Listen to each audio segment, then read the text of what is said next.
Today we're going to talk about why I think the Canon R6 Mark II makes a lot of sense. We have saw that a lot of people have switched manufacturers and they have went to the Lumix S5, to Sony, to Nikon or Nikon, and to other manufacturer, Fuji for example, because Canon has decided to stop third parties manufacturers. No clue why, and that doesn't make sense at all. And we saw the Canon R5 getting a huge update where basically the overheating got eliminated, kind of. While the Canon R6 didn't get any of this love. As always, I don't shoot with the Canon R6 anymore, but I still shoot Canon.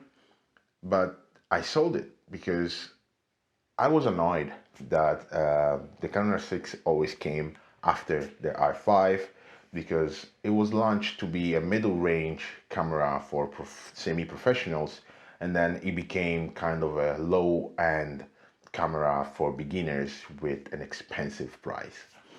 Then Canon decides to stop third parties productions of lenses. Don't make sense, but they decide to stop it, and now the people who bought the Canon R6, they are not all of them people who are actually looking forward to invest in the most expensive RF lenses, because the RF lenses until now, they are so expensive. People would like to have a little bit better build lenses from a company like Sigma, because Sigma makes amazing lenses. Tamron makes amazing lenses for an amazing price. And Canon blocking this basically drove away a lot of people. Like R6 not getting the love that the R5 got because there was even an R5C released, and the Canon R6 was basically left there on. So what do we do now with this Canon R6? And here where the Canon R6 Mark II come in place. Since it looks like they didn't have any algorithm to probably eliminate the overheating issues in the R6, they decided to just get rid of it probably and build a new camera that was supposed to be probably the Canon R6 earlier, but they kinda screw up, without saying bad words, and the Canon R6 Mark II sounds amazing. 24 megapixels. A lot of people are saying that it's going to be stacked and it's going to borrow the sensor from the R3. I don't think they will put a stack sensor on the R6, especially because it's going to be aimed to middle range photography shooters. So if they do it, the price will bump up. It will probably be from the $2,500 that is now. It was probably bump up to 3,000, if not 3,200 or something like that. And that will basically be too much. In that case, Canon would not have any cover on that part of of cameras. Already Canon is lacking behind compared to Sony, for example, because they have so many parts that they need to cover.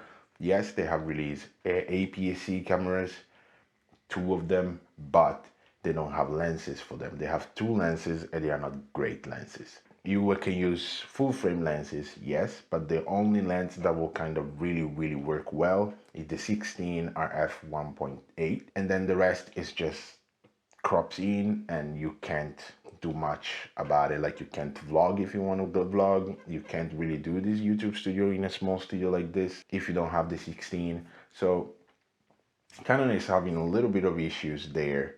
I think before actually focusing on releasing cameras, they should be focusing on releasing lenses, like lenses at a good range of price and good quality for their APS-C or RFS lenses, how they call it, and then think about releasing another camera, because they don't have lenses. Like, that will be the reason why you should have a third-party lenses, because then you can focus on something and they will focus on the lenses for you, as they did with the EOS M system.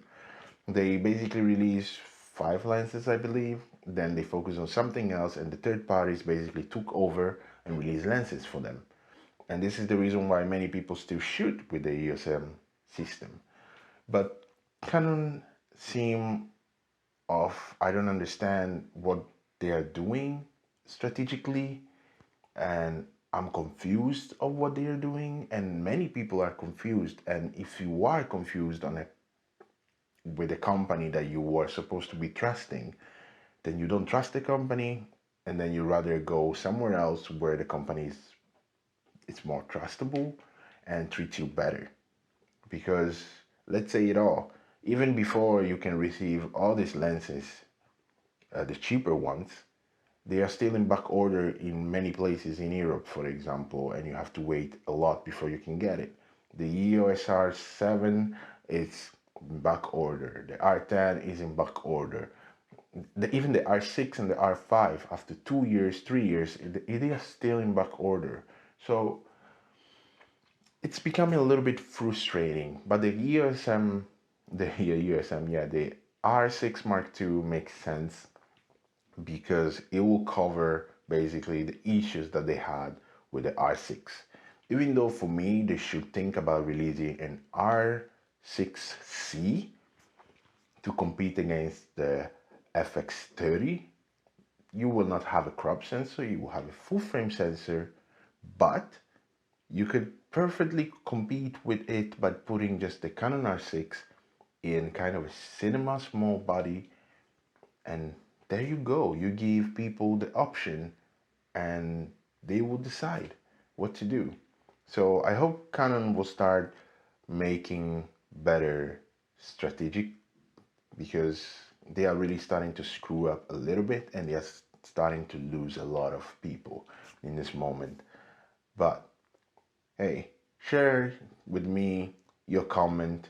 What do you think on the direction that Canon is taking? Let me know what do you think about what I said, and I would like to just chit chat with you in my comments. I'm just blabbering here and just sharing my thoughts because I had a lot to say. I have a lot in my mind, but with who I can share it, with the community that I'm trying to build. So thank you for sticking here with me.